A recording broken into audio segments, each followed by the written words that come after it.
હજરત ઇમામ હુસૈનની શહાદતની યાદમાં બોટાદના અલગ અલગ વિસ્તારોમાં સબીલે હુસૈનનું આયોજન કરાયું। મુસ્લિમ સમાજનો તહેવાર મોહરમ હવે નજીકમાં જ આવી રહ્યો છે, ત્યારે બોટાદમાં ભાવનગર રોડ તાજપુર સર્કલ ઉપર ઇલિયાસભાઈ નાથાણી તેમજ ઇલિયાસભાઈ ધનમભાઈ બાવળિયા તેમજ હુસૈન કમિટીના સભ્યો દ્વારા સબીલે હુસૈનનું આયોજન કરવામાં આવ્યું હતું, જેમાં મોહરમના પ્રથમ દિવસથી 10 દિવસ સુધી નાના બાળકો માટે દરરોજ અલગ અલગ નિયાઝનું આયોજન કરવામાં આવે છે।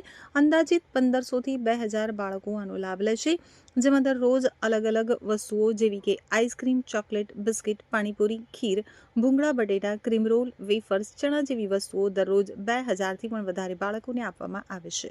10 દિવસ ઇમામ હુસૈનની યાદમાં, શહીદોની યાદમાં સબીલે હુસૈન મનાવવામાં આવે છે।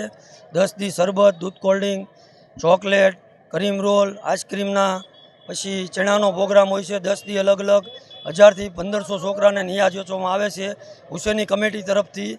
કમિટીમાં અમારી યારે ઇલિયાસભાઈ દિનમહુભાઈ બાવળિયા છે, અનવરભાઈ છે, બીજા ઘણા અનેક આગેવાનો છે અને 10 દી આ મનાવવામાં આવે છે। આજ 7મો ચાંદ છે, આ ચણાનો પ્રોગ્રામ છે। આ લગભગ 70 વર્ષથી અમે કરીએ છીએ। પહેલાં અમારા બુઝુર્ગો કરતા હતા, હવે અમે નવજુવાન કરીએ।